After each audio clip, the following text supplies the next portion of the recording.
ओम शांति। 13 दिसंबर 89। दिव्य ब्राह्मण जीवन के भाग्य की रेखाएं। अव्यक्त बाप दादा अपने बच्चों प्रति बोले, आज विश्व रचयिता बाप दादा अपने विश्व की सर्व मनुष्य आत्माओं रूपी बच्चों को देख रहे हैं। सर्व आत्माओं में अर्थात सर्व बच्चों में दो प्रकार के बच्चे हैं। एक हैं बाप को पहचानने वाले और दूसरे हैं पुकारने वाले व परखने के प्रयत्न करने वाले। कौन कौन सी कैटेगरी? पहली, जिन्होंने बाप को पहचाना है। फिर दूसरे, परखने की कोशिश कर रहे हैं या फिर पुकार रहे हैं। पहले तो ये लागू होता था दुनिया के ऊपर, और हमने पहचान लिया था क्या भगवान क्या है, ज्योति बिंदु स्वरूप, और दुनिया में तो नहीं जाना था। अब वो सब लागू हो गया ब्राह्मणों की दुनिया में। अभी दुर्गति दिन प्रतिदिन बढ़ती जा रही है। चौथी अवस्था में हालतें बहुत खराब होने वाली हैं। भगवान के बच्चे और पड़ोसी कहेंगे, अरे ऐसे इन्होंने विचार में क्या अनर्थ कर दिया। ये ड्रामेबाजी है, बहुत वंडरफुल। जिन्होंने भगवान को पहचाना है, सोचो ही नहीं ब्राह्मणों कितने गुप्त होंगे वो खग्गियां मारेंगे, और मार भी रहे हैं, इसलिए उनको फुर्सत ही नहीं है किसी को देखने की। अपना आनंद ले रहे हैं क्योंकि जानते हैं समय तो बहुत कम है। तो कितना वंडरफुल ड्रामा है। ब्राह्मणों की दुनिया में खेल चल रहा नहीं चल रहा। एक है जिन्हों को पहचान मिल रही, वो भक्त आके उनको समझाते हैं, सेंटर नहीं आते, ये नहीं करते, वो तरस नहीं आता उनके ऊपर। ये तरस के काबिल हैं जरूर। क्यों? ये क्यों नहीं आ पाते? ये क्यों नहीं आ पाते? मालूम तो है कुछ तो इनको मिला है जो ये पीछे मुड़ के देख ही नहीं रहे। ये क्यों नहीं आ पाते हैं जी? मान शान, हाँ, उंगली उठेगी, गलानी होगी। सोचो भगवान की वजह से, कहाँ भगवान कहाँ, इनको यही चिंता है कि देखो सब उंगली उठाएंगे, सब क्या कहेंगे, ऐसों को भगवान देगा। ये सोचें घर तुमसे पूछ के घर बैठे कर ले, अरे उल्टे लटक जाओ तुम, वो भी नहीं कर सकते। ये सोचते हैं ना हम घर बैठे ही कर लेंगे, इनसे फोन से पूछें, महामूर्ख कहलाएंगे ये। अरे भगवान जो दाता है वो तुमको उल्टा लटक के तो देख लो, तुम कर सकते हो तो। इतना बड़ा तुम्हारे में अंधकार, कि ये क्या बोलेंगे, क्या कुछ सुनना पड़ेगा, और उसके बाद तुम सोचो हम घर बैठे कर लेंगे। तो ये किस कैटेगरी में है? कोई परखने की कैटेगरी में है और कोई पुकारने वाले, ढेर के ढेर है। ये भगवान अब तो आया, हम नहीं तो पहचाना बिंदी बिंदी। फिर ये आफतें हमारे लिए ही बनी है क्या? तो पुकारने वाले, ये थोड़े परखने वाले। तो परखने वालों के जल्दी ना परखा तो उनकी क्या हालत होने वाली है। तो तुम, वाह क्या बात है। कोई वैल्यू नहीं तुम्हारी, है कोई वैल्यू? कोई पूछता नहीं तुमको। जिनको भगवान पूछे उनको परवाह ही नहीं है। बने किस लिए थे? पूछ के लिए बने थे, तो हमको पूछे। जिस दिन तुम भगवान के बने थे, ब्रह्मा कुमारी आश्रम आए, उसी दिन दुनिया ने तुमको लात मार दी, तो तुमने दुनिया को लात मार दी। तुम तो अपनी कोई पहचान बनाने के लिए आए ही नहीं थे। अब तुमको भगवान की पालना, अब तुम जो करना था वो कर रहे हो, आत्मा गदगद होती है। तो कैटेगरी बताई बाबा ने। एक है बाप को पहचानने वाले, और इनको कैसे बता दें हमने किस रूप से पहचाना है? बताओ, ये तो कौन सा गुड़ है? गूंगे का गुड़ है भैया, आ तो खा, नहीं तो फोन से पूछ पाछ ले, वहीं धक्के खा। इतना बढ़िया स्लोगन मेरा। तुम्हारे स्लोगन ही निराले ही। तो पुकारने वाले व परखने वाले, प्रयत्न करने वाले, व परखने के प्रयत्न करने वाले, लेकिन हैं सभी बच्चे, ऐसा नहीं है। कम से कम 9 लाख तो बच्चे हैं ही हैं। तो आज दोनों प्रकार के बच्चों को देख रहे थे। सर्व बच्चों में से पहचानने वाले व प्राप्त करने वाले बच्चे बहुत थोड़े हैं। तो उम्मीद है यहाँ कोई संख्या ज्यादा बढ़ेगी। और तुम तो फिर प्रयोगशाला में ही बैठे, और जिनके प्रयोग तो थोड़ों के ऊपर हो सकता है या ज्यादा के ऊपर हो सकता है, तो बहुत थोड़ी से। हाँ, प्रयोग सफल हो जाए बस पर्दा हटा दो, आओ मैदान में, तुम्हारे बड़े बड़े पंडित अब लाओ मैदान में, हैं उनके 60 साल की अनुभूति बताओ, ये 6 साल वाले की अनुभूति सुनो, सोचो पर्दा ही डला रहेगा क्या? 60 साल वाले पंडित भी तो बैठे हैं माउंट आबू में, और तुम 6 साल के हो जाओगे तो उनको बिठा देंगे तुम्हारे सामने, इन पंडित जी आओ जरा, इनकी अनुभूतियां सुनो, और प्रैक्टिकल, वो नहीं साक्षात्कार हो गए, विनाश का साक्षात्कार हो गया, स्थापना, ये मुंह के बक्के। साक्षात्कार से कोई विक्रम विनाश होते हैं? बिल्कुल नहीं। तो तुम्हारी सिद्धि क्या है जो पंडित जी के सामने जब बिठाएंगे? हाँ, मन के मौन से नहीं रहेंगे। स्टॉप बोला, एकदम स्टॉप, एक भी संकल्प तुम्हारा चल नहीं सकता। ये है साइंस, जिसे बहुत तीव्र गति से परिवर्तन होता है स्वयं का। जो शरीर को रिजुविनेट होना है, ये भी एक बहुत बड़ी साइंस है। तो पर्दा सदा ही डला रहेगा क्या? डला रहेगा। इसलिए बाबा कहते हैं पर्दे के अंदर अभी बाबा बच्चों को सजा रहे हैं। तो सर्व बच्चों में से पहचानने वाले व प्राप्त करने वाले बच्चे बहुत थोड़े हैं, और पहचान करने के प्रयत्न करने वाले अनेक हैं। तो पहचानने वाले बच्चों के मस्तक पर श्रेष्ठ भाग्य की लकीर चमक रही है। ऐसी श्रेष्ठ इनका भाग्य है, ये भी अपने पिछले जन्मों की इनकी तपस्या है। सबसे श्रेष्ठ भाग्य की लकीर है बाप द्वारा दिव्य ब्राह्मण जन्म की। ब्राह्मण तो बने हो, लेकिन अभी क्या आ गई? क्या दिव्यता आ रही है। दिव्य जन्म की रेखा अति श्रेष्ठ चमक रही है। पुकारने वाले बच्चे अनजाने भी मानते यही हैं कि भगवान ने हमें रचा है, लेकिन अनजान होने के कारण दिव्य जन्म की अनुभूति नहीं कर सकते, कर ही नहीं सकते। दिव्यता उनके जीवन में आ ही नहीं सकती। आप भी कहते हो हमें बाप दादा ने दिव्य जन्म दिया, वह भी कहते हैं भगवान ने रचा, भगवान की रचना है, भगवान ही पालनहार है। लेकिन दोनों के कहने में कितना अंतर है, सोचो। वो भी बाबा के बच्चे, तुम भी बाबा के बच्चे। आप अनुभव से, नशे से, नॉलेज से कहते हो कि हमको बाप दादा माता पिता ने रचा, अर्थात ब्राह्मण जन्म दिया।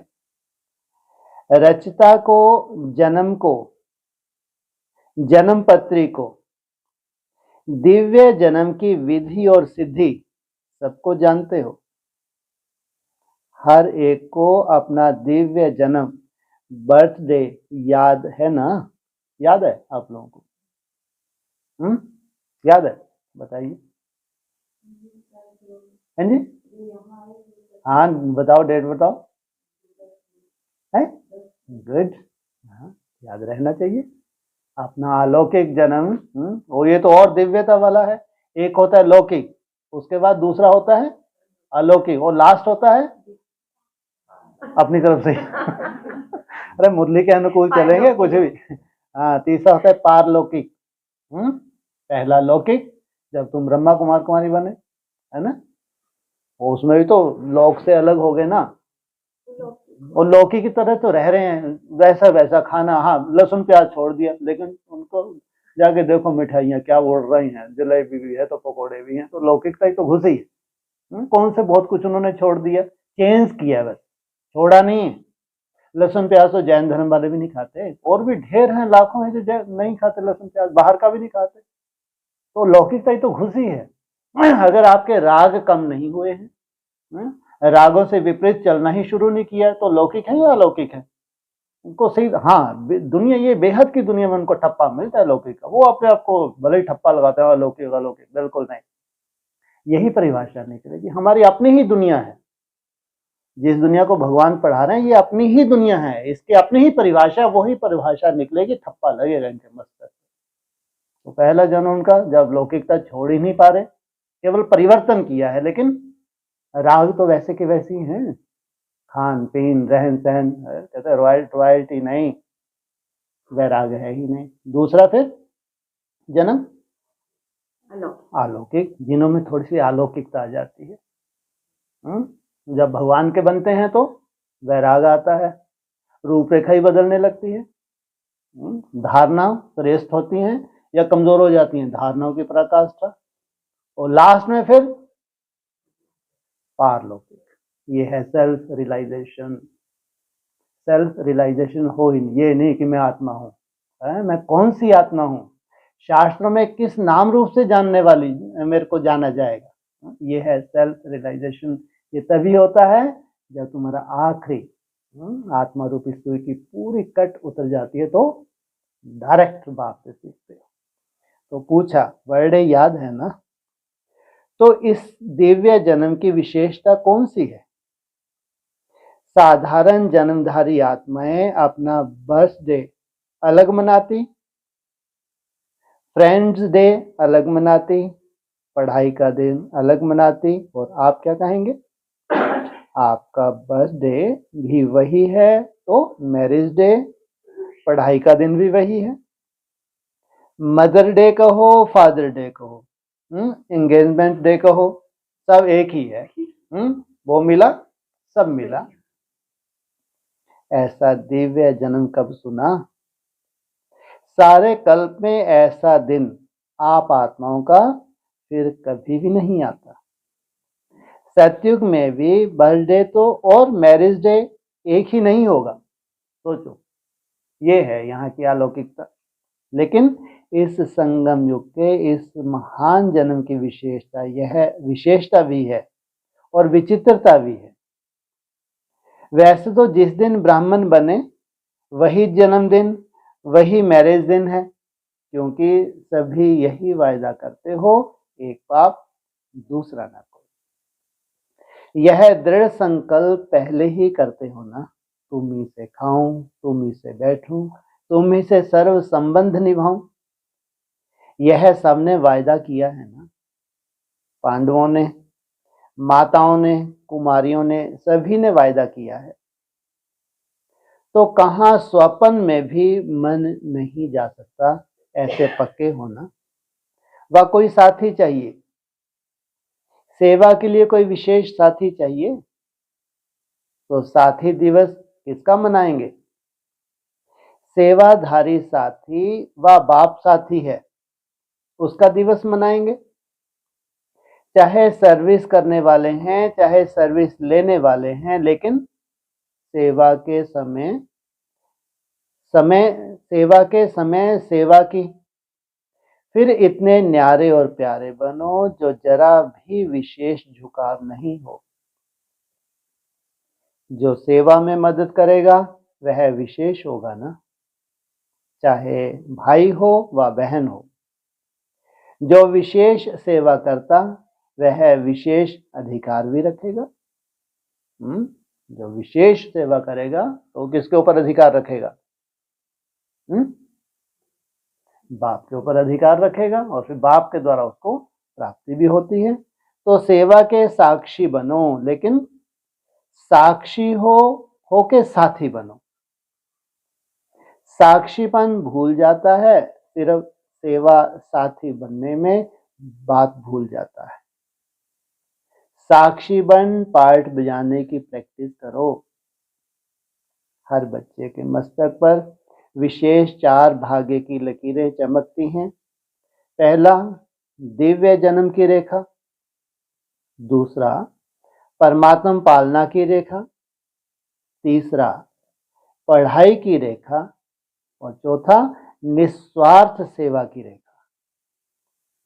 सभी के मस्तक में चारों ही भाग्य की रेखाएं चमक रही हैं, लेकिन चमक में और सदा एक रस वृद्धि को प्राप्त करने में फर्क होने के कारण चमक में अंतर दिखाई देता है। आदि से अब तक चारों ही रेखाएं सदा यथार्थ रूप से चलती रहें, वह बहुत थोड़ों की हैं। बीच बीच में कोई ना कोई बात में भाग्य की लकीर या तो खंडित होती है व चमक कम होती है, स्पष्ट नहीं होती। इसलिए जब से तुमने जन्म लिया तब से क्या थमा दिया? भगवान की याद का चार्ट, नहीं तो आओ ही मत। अमृत वेला कितने बजे से कम उठो? 3 बजे। न तो आओ ही मत। माना कोई तो ऐसा हमको मिले, विद्यालय कह लो, या कोचिंग क्लास कह लो, जहां से फिर डाउनफॉल ना हो। जहां से हमको कहाँ जाना है? ऊपर ही ऊपर जाना है। तो जैसे हस्त रेखाएं भी देखते हैं ना, कोई की खंडित होती है, कोई की एक रस होती है, कोई की स्पष्ट होती है, कोई की स्पष्ट नहीं होती। बाप दादा भी बच्चों के भाग्य की रेखा को देखते रहते हैं। दिव्य जन्म तो सभी ने लिया, लेकिन दिव्य जन्म की रेखा खंडित होती व स्पष्ट नहीं होती, क्योंकि अपने जन्म के धर्म में अखंड नहीं चलता, तो उनके भाग्य की लकीर खंडित होती है। कैसा रहना है? माया किसी भी रूप से खंडित ना कर पाए। धर्म क्या है, कर्म क्या है, उसको तो जानते हो ना। ऐसे ही परमात्म पालना में तो सभी ब्राह्मण चल रहे हो, चाहे समर्पित हो चाहे प्रवृत्ति में हो, लेकिन बाप के डायरेक्शन से चल रहे हो। प्रवृत्ति वाले क्या कहेंगे? अपना कमाया हुआ खाते हो व बाप का खाते हो? बाप का खाते हैं ना, क्योंकि अपना सब कुछ बाप को दे दिया, तो बाप का ही हुआ ना। चाहे कमाते भी हो, लेकिन कमाया हुआ धन बाप के हवाले करते हो या अपने काम में लगाते हो? ट्रस्टी हो ना। ट्रस्टी का अपना कुछ नहीं रहता। अगर बाप को अर्पण कर दिए तो हम क्या हो गए? ट्रस्टी हो गए। गृहस्थी में अपनापन होता है, ट्रस्टी अर्थात सब बाप का है। अपने हाथ से खाना बनाते हो तो भी समझते हो ना ब्रह्मा भोजन खा रहे हैं। पहले भोग किसको लगाते हो? बाप को अर्पण करते हो ना।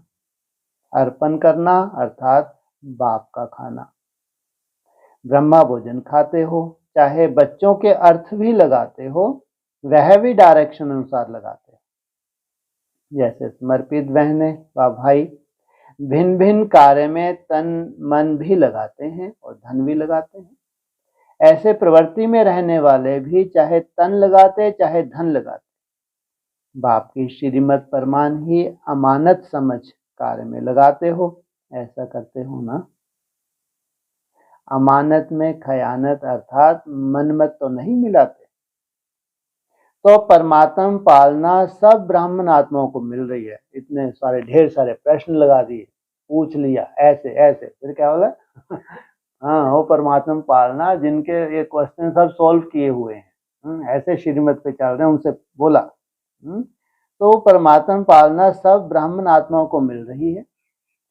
पालना की जाती है शक्तिशाली बनाने के लिए। माता की पालना का प्रत्यक्ष रूप क्या होता? बच्चा शक्तिशाली बनता है। तो ब्रह्मा माँ की पालना द्वारा सभी मास्टर सर्वशक्तिवान बने हो, लेकिन कोई बच्चे सदा शक्तियों को कार्य में लगाते और कोई बच्चे प्राप्त शक्तियों को अर्थात पालना को कार्य में नहीं लगाते, अर्थात पालना को प्रैक्टिकल में नहीं लाते। इसलिए श्रेष्ठ पालना मिलते हुए भी कमजोर रह जाते और भाग्य की लकीर खंडित हो जाती। ऐसे ही पढ़ाई की लकीर, पढ़ाई का एम ऑब्जेक्ट ही है श्रेष्ठ पद को प्राप्त करना। शिक्षक बाप पढ़ाई सबको एक ही पढ़ाता, एक ही समय पढ़ाता, लेकिन जो श्रेष्ठ ब्राह्मण जीवन का व पढ़ाई का पद अथवा नशा है, वह सबको एक जैसा नहीं रहता। फरिश्ता सो देवता स्टेटस को सदा स्मृति में नहीं रखते, इसलिए भाग्य की लकीर में अंतर पड़ जाता। ऐसे ही सेवा की लकीर। सेवा की विशेषता है जो ब्रह्मा बाप ने साकार रूप में अंतिम वरदान के रूप में स्मृति दिलाई। कौन सी? जब शरीर छोड़ रहे थे लास्ट में कौन सा महामंत्र दिया? निराकारी, निर्विकारी, निरहंकारी।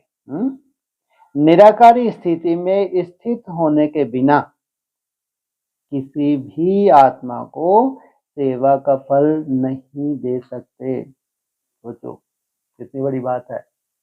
मैं तो कहते हैं कितनी सेवा कर रहे, कितनी से, अरे सेवा ठीक है, तुम ढिंडोरा पीट रहे हो, लाइट हाउस तो बना दिया, प्रकाश तो चारों तरफ फैला दिया, लेकिन अभी भी सेवा बाकी है, क्योंकि आत्मा का तीर आत्मा को लगता है। स्वयं सदा इस स्थिति में स्थित नहीं है, तो जिनकी सेवा करते वह भी सदा स्मृति स्वरूप नहीं बन सकते। और लक्ष्य यही है, क्या? स्वयं भी और दूसरों को भी क्या बनाना? स्मृति स्वरूप। ऐसे ही निर्विकारी, कोई भी विकार का अंश अन्य आत्माओं के शूद्र वंश को परिवर्तन कर देता। शूद्र वंश को परिवर्तन कर ब्राह्मण वंशी नहीं बना सकता। अगर अंश भी है, उस आत्मा को भी मेहनत करनी पड़ती, इसलिए मोहब्बत का फल सदा अनुभव नहीं कर सकते।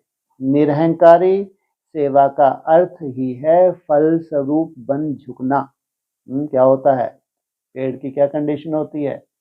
फल लगे रहते हैं, उतना ही झुका रहता है।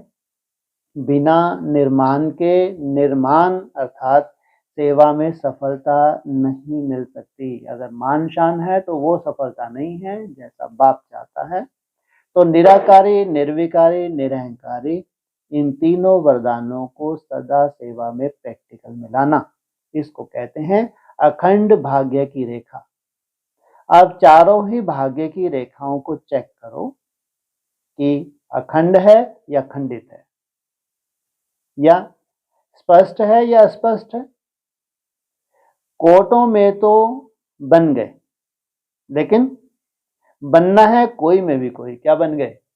करोड़ों में से तो तुमको बाप ने चुन लिया, लेकिन अभी और बाकी क्या है? कोई में से भी कोई बनना है। जो कोई में कोई होगा वही अब सर्व का माननीय और भविष्य में पूजनीय बनता है। ये थोड़े से समय में रिजल्ट निकलने वाली है, लास्ट समय है। जो अखंड भाग्य के लकीरवान हैं उसकी निशानी है, वह अब भी सर्व ब्राह्मण परिवार का प्यारा होगा। माननीय होने के कारण सर्व की दुआएं श्रेष्ठ आत्माओं के भाग्य की लकीर को चमकाती रहती। तो अपने से पूछो, मैं कौन? जो सुना आज क्या देखा? दुनिया वाले कहते हैं पालनहार है, जन्मदाता है, लेकिन जन्मदाता का परिचय ही नहीं है। और आप नशे से कह सकते हो कि जन्मदाता परमात्मा कैसे है, पालनहार परमात्मा कैसे है। जन्मदाता तो चलो ठीक है, जन्म लिया तुमने और उसके बाद चौथी अवस्था में है तो पालना मिल रही है। तो वो नहीं जानते कि जन्मदाता कैसे है तो बिंदी, लेकिन कैसे है। तो पालनहार परमात्मा कैसे है? ब्रह्मा माँ की पालना भी मिल रही है और बाप की श्रेष्ठ मत पर योग्य आत्माएं बन गए। बाप बच्चे को योग्य बनाता है और माँ शक्तिशाली बनाती है। क्या बाप क्या करता है? योग्य, और माँ शक्तिशाली बनाती है। दोनों अनुभव है ना। अच्छा, गीता पाठशाला वाले ज्यादा आए हैं। गीता पाठशाला वाले कौन हुए? गीता का ज्ञान सुनने वाले हे अर्जुन हैं। अर्जुन अर्थात गीता ज्ञान सुनते हो, या अर्जुन दूसरा है? मैं अर्जुन हूं यह समझते हो। अर्जुन अर्थात धारण करने वाला। सदैव यह अनुभव करके सुनो, मैं अर्जुन हूं। मुझे विशेष भगवान गीता का ज्ञान सुना रहे हैं। क्या विशेष भगवान क्या सुना रहे हैं? खास गीता का ज्ञान सुना रहे हैं। गीता पाठशाला वाले तो सबसे नंबर 1 निकल जाएंगे। इस विधि से सुनो तो आगे चले जाएंगे। टीचर्स को बिजी रहने के लिए गीता पाठशालाएं अच्छी हैं। गीता पाठशाला चक्रवर्ती भी बनाती, बिजी भी रखती, वृद्धि भी होती, मेहनत कम लेते हैं, मददगार ज्यादा बनते हैं। बलिहारी तो गीता पाठशाला वालों की है ना। ये सेंटर है गीता पाठशाला। क्या है सेंटर? अच्छा, गीता पाठशाला तो ठीक ठाक है। रिसर्च सेंटर, अच्छा वो तो रख दिया। हाँ, लेकिन वास्तव में ये घर जैसे ही माहौल है, सेंटर जैसा माहौल है। घर जैसे ही है तो क्या कहेंगे? गीता पाठशाला। ये प्रैक्टिकल गीता पाठशाला, वो है भक्ति मार्ग की गीता पाठशाला और ये है प्रैक्टिकल गीता पाठशाला। तो इसको नाम दे दिया, इन्होंने नाम दे दिया रिसर्च सेंटर, और अच्छा ही दे दिया। बलिहारी तो गीता पाठशाला वालों की है ना, इसलिए गांव वाले बाप को प्यारे लगते हैं। बड़े स्थानों पर माया भी बड़े रूप में आती है। बड़े बड़े सेंटर तो माया बेटी भी बड़ी बड़ी छोटी छोटी, बड़ी बड़ी माया। गांव वालों को माया भी गांव वाली आती है। तो अच्छा ही है ना। इसलिए बहुत अच्छे हो गांव वाले। ज्यादा संख्या कहाँ की है, लेकिन अभी तो सभी मधुबन निवासी हो। गांव बाबा किनको बोलता है? गांव वाले अर्थात गीता पाठशाला। तो सभी टीचर्स की परमानेंट एड्रेस कौन सी है? मधुबन है ना। वह दुकान है, यह घर है। ज्यादा क्या याद रहता है, घर या दुकान? है क्या याद रहता है? ओ सही सही बोलना चाहिए ना। और दुकान किसको अच्छी नहीं लगती? कितनी कमाई होती है दुकान पे। घर में तो मजबूरी, नहीं तो अगर कमाई हो तो दुकान पे दिन रात बैठा रहे। लेकिन राहत कहाँ मिलती है? राहत हमेशा घर में ही मिलती है। कोई कोई को दुकान ज्यादा याद रहती है। सोएंगे तो भी दुकान याद आएगी। दुकान में घर बनाने की प्लानिंग करते हैं। आप लोग जहां चाहो बुद्धि को स्थिर कर सकते हो। सेवा केंद्र पर रहते भी मधुबन निवासी बन सकते हैं और मधुबन में रहते भी सेवाधारी बन सकते हो। यह अभ्यास है ना। सेकंड में सोचा और स्थित हुआ। यह है टीचर की स्थिति की विशेषता। बुद्धि भी समर्पित है ना, या सिर्फ सेवा के लिए समर्पित हो? समर्पित बुद्धि अर्थात जहां चाहें जब चाहें वहां स्थित हो जाएं, यह विशेषता की निशानी है। बुद्धि सहित समर्पित। सबसे बड़ा समर्पण कौन सा बताया? मन बुद्धि का समर्पण। बुद्धि सहित समर्पित ऐसे होना, या बुद्धि से आधी समर्पित हैं और आधी शरीर से। कोई कोई टीचर भी चाहती हैं योग में बैठते हैं तो आत्म अभिमानी होने बदले सेवा याद आती है, लेकिन ऐसा नहीं होना चाहिए, क्योंकि लास्ट समय अगर अशरीरी बनने के बजाय सेवा का भी संकल्प चला तो सेकंड में पेपर में फेल हो जाएगा। और इनको दिन रात सेवा ही सेवा, सेवा ही सेवा। उठते हैं तो सेवा, अमृत वेला बैठते हैं तो सेवा। और भगवान क्या कह रहा है? अगर अशरीरी बनने के बजाय सेवा का भी संकल्प चला तो सेकंड के पेपर में फेल हो जाएंगे। कहाँ तो एक सेकंड में तुमको बनना है ब्रह्मा से विष्णु, और कहाँ क्या बन गई? चंद्रवंशी बन गई। इसलिए इनको ये पहचान ही नहीं है कि ये चंद्रवंशी हैं बेचारे। सूर्यवंशी क्या प्रैक्टिस कर रहे हैं मालूम है उनको? कितना गुप्त रहस्य है। बुद्धू बन के नहीं बन गई ये सब क्या?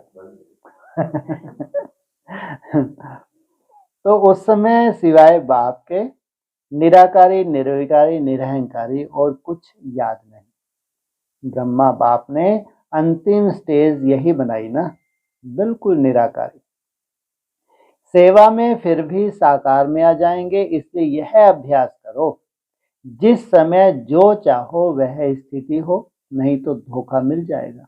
ऐसे नहीं सोचो सेवा का ही तो संकल्प आया, खराब संकल्प तो नहीं आया, खराब संकल्प विकल्प तो नहीं आया, लेकिन कंट्रोलिंग पावर तो नहीं हुई ना। कंट्रोलिंग पावर नहीं तो रूलिंग पावर आ नहीं सकती, फिर रूलर बन नहीं सकते। माना राजा का तो तुम कल्पना ही मत करो, बन ही नहीं सकते। तो अभ्यास करो, अभी से बहुत काल का अभ्यास चाहिए। क्या अभी से बहुत काल का अभ्यास चाहिए? कम से कम कितना काल? हाँ, 3.5 साल को विशेष।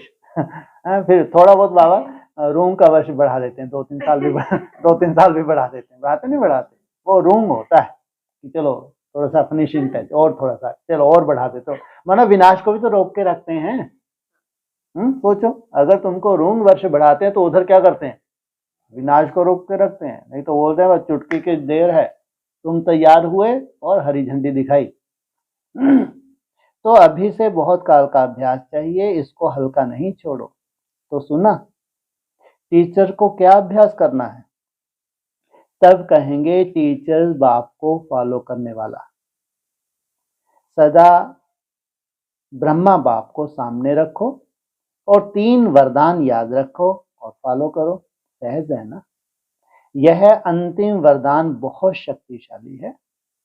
इन 3 वरदानों को अगर सदा स्मृति में रखते प्रैक्टिकल में लाओ तो बाप के दिल तख्त और राज तख्त के अधिकारी जरूर बनेंगे।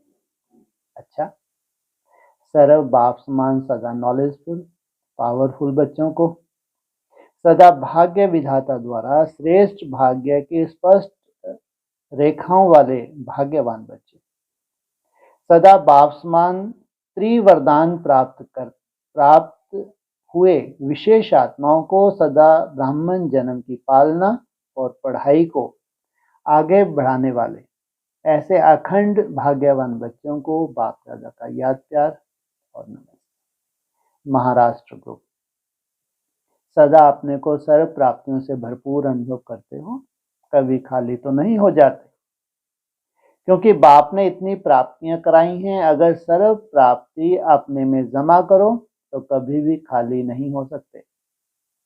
इस जन्म की तो बात ही नहीं है, लेकिन अनेक जन्म भी यहाँ की भरपूरता साथ रहेगी। क्या यहाँ की भरपूरता अनेक जन्म भी साथ रहेगी? तो जब इतना दिया है तो जो भविष्य में भी चलना है तो अभी खाली कैसे होंगे? अगर बुद्धि खाली रही तो हलचल रहेगी। कोई भी चीज अगर फुल भरी हुई नहीं होती है, हलचल होती है। तो भरपूर होने की निशानी कि माया को आने की मार्जन नहीं है, माया ही हिलाती है। तो माया आती है या नहीं?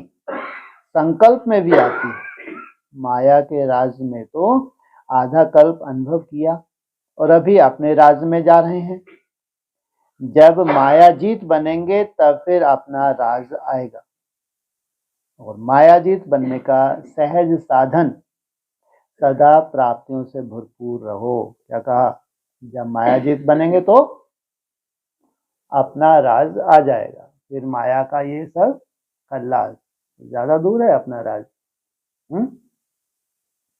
तो इसलिए बाबा दौड़ी पहनाते हैं कि अपना जब राज आ जाए तो उधर ताबड़तोड़ हिसाब किताब सामने आए। उससे पहले जो मेहनत है ना, इससे भी तुम्हारे हिसाब किताब चित्त होते हैं। भले ही समर्थ स्थिति पे एक निश्चित समय में टिकेंगे, लेकिन जो तुम मेहनत कर रहे हो इससे भी क्या हो रहे हैं? विक्रम विनाश हो रहे हैं। कोई एक भी प्राप्ति से वंचित नहीं रहो, सर्व प्राप्ति हो, ऐसे नहीं।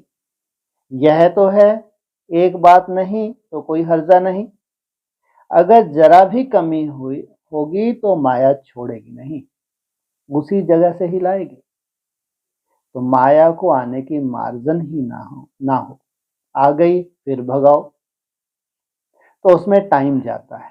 तो मायाजित बने हो, यह नहीं सोचो 2 वर्ष या 3 वर्ष में हो जाएंगे। ब्राह्मणों के लिए स्लोगन है, अब नहीं तो कब नहीं।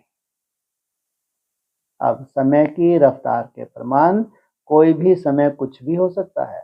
अभी समय तेजी से बदल रहा है, इसलिए कभी भी कुछ भी सीन आने वाली है, इसलिए तीव्र पुरुषार्थी बनो। अच्छा, राजस्थान सौराष्ट्र ग्रुप। स्वयं को बाप के दिल तक नशीन श्रेष्ठ आत्मा अनुभव करते हो। दिल तक सर्वश्रेष्ठ स्थान है। जो सदा बाप के दिल तक नशीन रहते हैं वो सदा ही सेफ रहते हैं। सेफ्टी का स्थान दिल तख्त है, और जो भी सेफ्टी के स्थान बनाते हैं उसे कोई भी पार कर सकता है, लेकिन बाप के दिल तख्त नशीन रहने वाली आत्मा को माया पार नहीं कर सकती। हाँ, बिठाया है दिल। दिल तख्त नशीन माना कहते हैं मन मनाभव। मन मनाभव से तुम दुखी हो जाते हो कि 60 सेकंड ये क्या है, मन में जो भी तुम मंथन कर रहे हो, मनन चिंतन कर रहे हो, सम्मान का चिंतन कर रहे हो, सब किसमें आ रहा है? मन मनाभव, दिल तक नशीन। तो ऐसी सेफ्टी के स्थान पर स्थित रहते हो या कभी सेफ्टी के स्थान से बाहर आ जाते हो? जब सेफ्टी का स्थान मिल गया तो सेफ रहना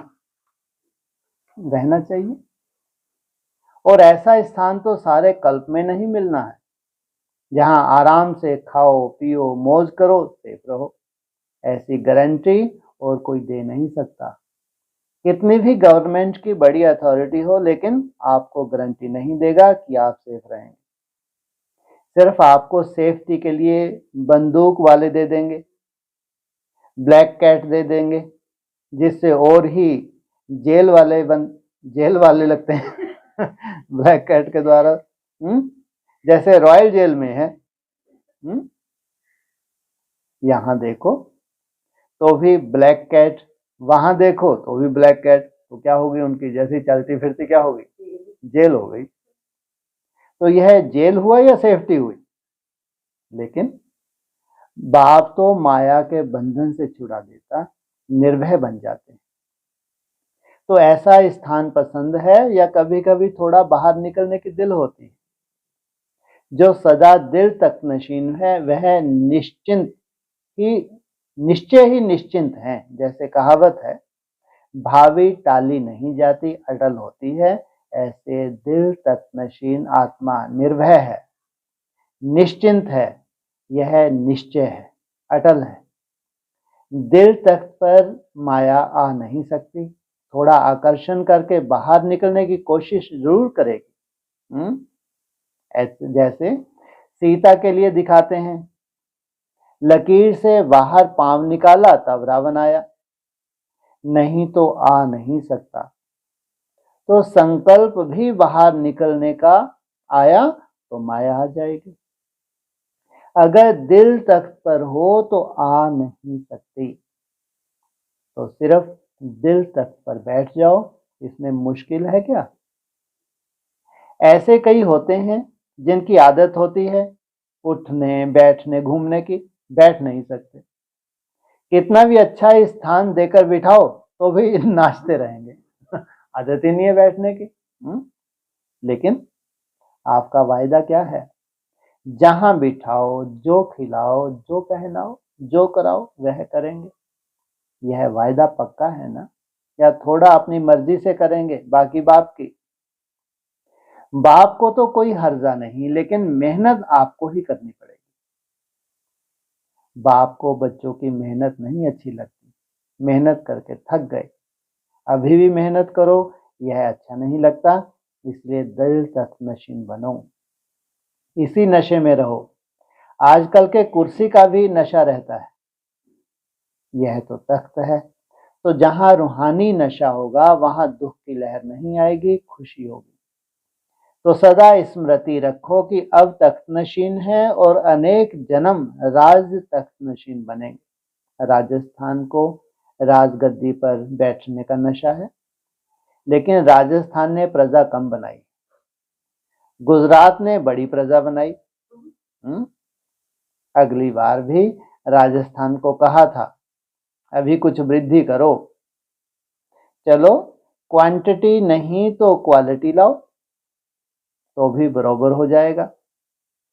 ऐसी क्वालिटी लाओ जो राजस्थान वाले उनका नाम सुनकर समझें, हाँ यह कहता तो सही है। तो या क्वांटिटी बढ़ाओ या क्वालिटी बढ़ाओ, क्या नहीं हो सकता? ब्राह्मणों के भाग्य में सब नूंदा हुआ है, सिर्फ रिपीट करो। इसके लिए टचिंग चाहिए, बुद्धि की लाइन क्लियर हो तो टच होगा और सफलता होगी। अच्छा, गुजरात वालों को भी बाप दादा कहते हैं रात गुजर गई, बीत गई तो राजा बनेंगे ना? क्या जब रात गुजर जाएगी, बीत जाएगी तो क्या बनेंगे? राजा बनेंगे ना? अच्छा, पंजाब बनारस ग्रुप। सदा हर कर्म करते हो अपने को कर्म योगी आत्मा अनुभव करते हो। कोई भी कर्म करते हुए याद भूल नहीं सकते, कर्म और योग दोनों कंबाइंड हो जाए।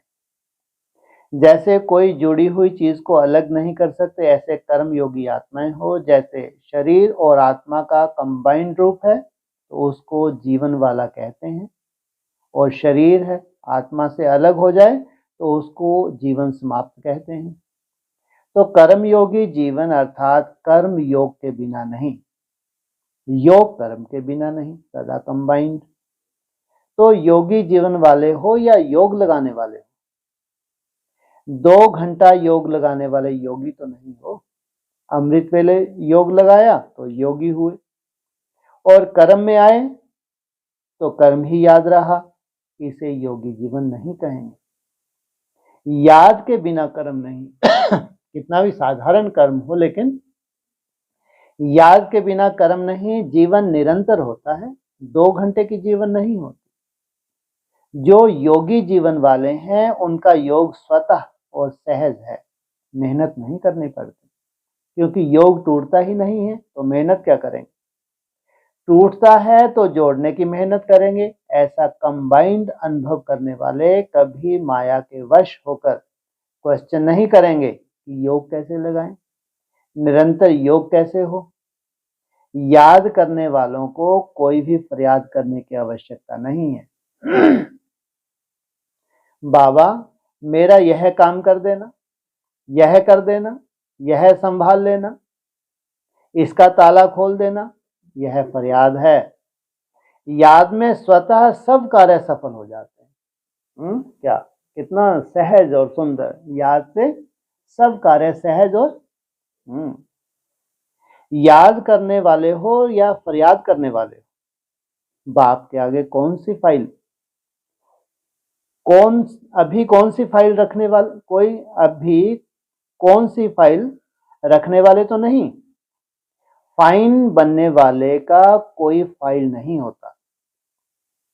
कर्म योगी जीवन सर्व प्राप्तियों की जीवन है, कोई अप्राप्ति रह नहीं सकती, क्योंकि दाता के बच्चे हो। दाता के बच्चे सदा भरपूर। दूसरों को कहते हो ना योगी जीवन जी के देखो, खुद अनुभवी हो तब तो कहते हो। अगर जीना ही है तो योगी जीवन। बाप दादा को योगी जीवन वाले बच्चे अति प्रिय हैं, अति समीप है। अच्छा, हैदराबाद भोपाल ग्रुप। सदा अपने को संतुष्ट आत्मा अनुभव करते हो, क्योंकि ज्ञानी योगी आत्मा की निशानी संतुष्टता है। जहां संतुष्टता है वहां सर्व गुण और सर्व शक्तियां हैं। कोई भी गुण व शक्ति की अप्राप्ति होगी तो अप्राप्ति की निशानी असंतुष्टता है, और प्राप्तियों की निशानी संतुष्टता है। संतुष्ट आत्मा ड्रामा के हर दृश्य को देख वाह ड्रामा वाह कहेगी, और जो संतुष्ट नहीं वह कभी तो वाह वाह कहेगी और कभी हाय हाय क्या हो गया, होना नहीं चाहिए था लेकिन हो गया। तो संतुष्टता एक खान है, अखंड खान है, खत्म होने वाले नहीं। जितना देता जाएगा उतना बढ़ता जाएगा। तो आप सभी संतुष्ट आत्माएं हो ना। माया मरजीवा बने ही हो संतुष्ट रहने के लिए। इच्छा मात्रम अविद्या। यह गायन किसका है, देवताओं का या ब्राह्मणों का? देवताई जीवन में तो इच्छा व अच्छा इच्छा वह ना इच्छा का सवाल ही नहीं। यहाँ नॉलेज है, इच्छा क्या है और निरिच्छा क्या है। तो नॉलेज होते इच्छा मात्रम अविद्या होना, इसी को ही ब्राह्मण जीवन कहा जाता है। किसको? इच्छा मात्रम अविद्या होना, इसी को ही ब्राह्मण जीवन कहा जाता है। किस चीज की इच्छा है? जब रचयिता अपना हो गया तो रचना कहाँ जाएगी? रचयिता को अपना बना लिया है, अच्छी तरह से बनाया है, ढीला ढाला तो नहीं। माताओं के लिए गायन है कि भगवान को भी रस्सी से बांध लिया, तो अच्छी तरह से बांधा है। यह है स्नेह की रस्सी। तो स्नेह की रस्सी मजबूत है ना, यह कभी टूट तो नहीं सकती। यह तो निमित्त मात्र दृष्टांत है। जहां बाप है वहां सब कुछ है, इसलिए तो गाते हो, बाप मिला सब कुछ मिला। जो भी मिला है वह इतना मिला है जो सर्व इच्छाएं इकट्ठी करो उसमें भी पदम गुना ज्यादा है। उसके आगे इच्छा क्या हुई? जैसे सूर्य के आगे दीपक। सर्व प्राप्तियों के आगे कितना भी अच्छी इच्छा हो वह दीपक के समान है। इसलिए सदा संतुष्ट, क्वेश्चन ही नहीं उठता। इच्छा उठने की तो बात ही छोड़ो, लेकिन इच्छा होती भी है यह क्वेश्चन भी नहीं उठ सकता। इतनी समाप्ति हो गई, इतनी समाप्ति हो गई है, नाम निशान नहीं। क्योंकि थोड़ा भी अगर अंश रहा तो अंश से वंश पैदा होता है, अंश मात्र भी नहीं हो। इसलिए देखो, रावण को जलाते भी हैं, पहले मारते हैं फिर जलाते हैं, जला करके फिर समाप्ति कर देते हैं। अंश मात्र भी ना रहे तो कोई अंश तो नहीं है। मोटे रूप में तो रावण के शीश खत्म हुए, लेकिन सूक्ष्म में तो नहीं है ना। मोटे रूप में कितने हैं रावण के शीश? तो वो तो खत्म हुए। पूछा फिर सूक्ष्म में तो नहीं है ना, सुनाया था। कई ऐसे कहते हैं इच्छा तो नहीं है लेकिन अच्छा लगता है। मोटे रूप में कहेंगे इच्छा नहीं है और महीन रूप में अच्छा लगता है। तो अच्छा लगता माना बुद्धि का झुकाव होगा ना। अच्छा लगता है तो अच्छा अच्छा होते इच्छा हो जाएगी। अच्छा लगता है, सब अच्छा लगता है। एक चीज अच्छी क्यों लगती है? या कोई एक व्यक्ति अच्छा क्यों लगे? या कोई एक काम अच्छा क्यों लगे? सब अच्छा है। तो ये ऐसे कहते हैं इस आत्मा का योग अच्छा लगता है, इस आत्मा का भाषण अच्छा लगता है, लेकिन यह भी कोई अच्छा लगे, कोई अच्छा नहीं लगे, यह भी ठीक नहीं। अगर अच्छा लगता भी है तो बाप का तो है ना, बाप अच्छा लगे ना। अगर कोई भी व्यक्ति अच्छा लगा तो इच्छाओं की क्यों लग जाएगी? बाप अच्छा लगता तो अंश मात्र में भी माया आ नहीं सकती। अगर किसी के गुण अच्छे हैं तो भी बाप की देन है, इसलिए बाप ही अच्छा लगे तो सदा संतुष्ट रहेंगे। बाल बच्चों को अंदर नहीं बिठा देना। अगर बाल बच्चे भी छिपे हुए हैं तो सदा संतुष्ट नहीं रह सकते। बेहद सेवा की बात अलग है, लेकिन अपने प्रति यह होना चाहिए, यह होना चाहिए, यह हद की बातें असंतुष्ट करती हैं। बेहद के लिए जितना चाहे उतना सोचो, अपने प्रति हद की बातें नहीं सोचो, तो सभी संतुष्ट मनी हो। संतुष्ट मनी अर्थात सदा रूहानियत में चमकने वाली। अच्छा, ओम शांति।